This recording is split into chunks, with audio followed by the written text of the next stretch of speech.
Quelques plantes grasses de jardin. Une très grande facilité de réussite. Une autre dont le parfum est semblable à la résine de pin. Fait des petites fleurs sympathiques. Un aloe bien rustique. Qui se multiplie facilement aussi. Là, il y a 5-6 pieds. Un autre sédum qui a fleuri. Mais avant d'être en fleurs, il fait cette très jolie petite grappe. Blanc bleuté. Un autre sédum violet cassis.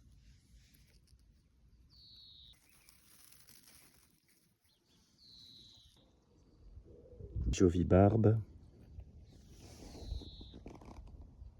Encore un sédum. Celui-là, il a le feuillage un peu cuivre et rouge. Feuillage gris bleuté.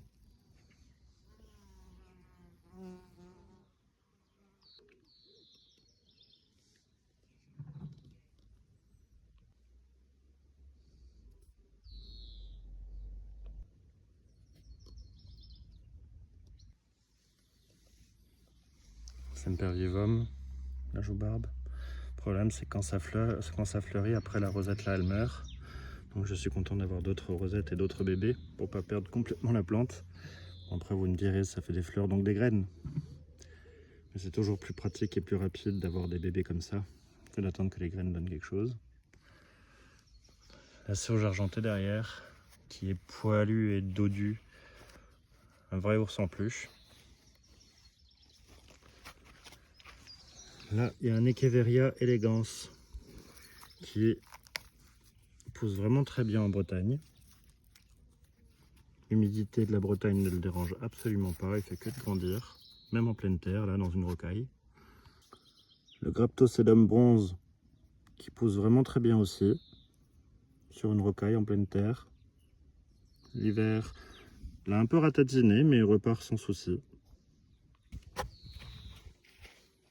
Un Niloteléphium, une sorte de sédum. Tout mini, tout mignon. Dans une rocaille, pareil. Des pélargoniums ou géraniums de balcon, ils ont passé l'hiver, ils ont complètement été ratatinés. C'est le géranium zonal, hein. Pélargonium zonal. Bah, il est revenu, il va commencer à fleurir. J'ai mis aucune protection. Comme quoi, ça tient quand même un -4 nocturne et ça revient en force. Sempervivum, les joubarbes. Cette joubarbe est rigolote parce que on dirait comme des petites galaxies tout autour. Echeveria elegans, qui se porte très bien en pleine terre. Les agaves, les sédums, le forbe corse. J'aime bien cette plante parce qu'elle est très facile à vivre et on dirait la queue d'un dragon. Alors quand il y a les gouttes de rosée le matin, on dirait des petits diamants brillants. Très grande élégance. Par contre, les euphorbes, quand vous les cassez, il y a un lait à l'intérieur. Ce lait est toxique. Et ne vous frottez surtout pas les yeux une fois que vous avez ce lait sur les mains, ça peut être très dangereux. Toutes les euphorbes ont ce même lait. D'ailleurs, il y a des euphorbes qui ressemblent à des cactus. Comment est-ce qu'on sait que c'est une euphorbe? Parce que quand on casse, il y a du lait. Le lait de l'euphorbe est toxique.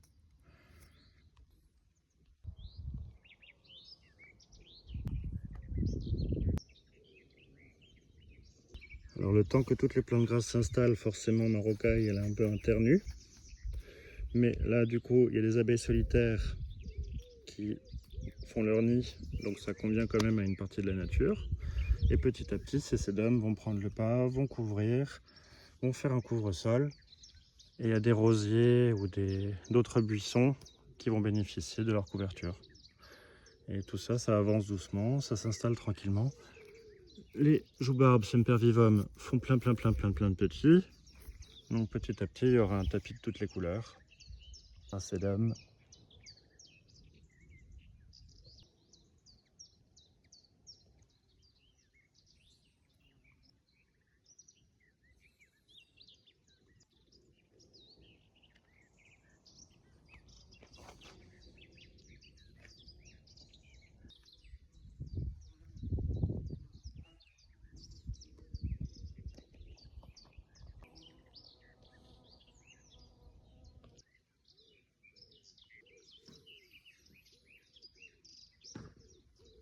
ces sédums en forme de fleurs, en forme de feuilles, arbustifs, rampants. C'est une vraie joie pour les yeux et une facilité, une très grande facilité au jardin.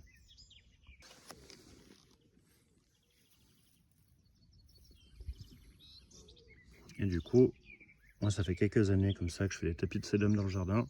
Ce que j'ai remarqué, c'est que les insectes et les fourmis, tout ça, ça se régale du sédum parce que c'est bourré de flotte. Ça fait sa vie avec et ça me laisse tranquille mes légumes. Comme quoi, des fois quand un envahisseur a faim, il faut lui donner de la nourriture et du coup il laisse tranquille ce que l'on cultive. J'ai testé, ça marche. La Crassula sarcocolis qui démarre ses fleurs. Alors c'est un petit arbre de jade. D'ailleurs c'est le cousin de l'arbre de jade qu'on a dans nos maisons. Hein. Vous voyez le tronc? Si je le nettoyais un peu comme un bonsaï, vous verriez peut-être mieux. Mais une très grande facilité. Là, à chaque fois que je casse une feuille, même malencontreusement, elle tombe au sol, elle reprend racine. Une très grande facilité.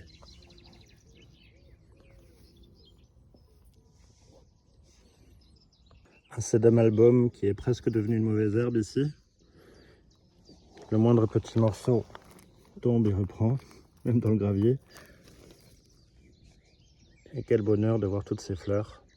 Toujours une énorme quantité de papillons, de bourdons, quand on parle de papillons. Voilà.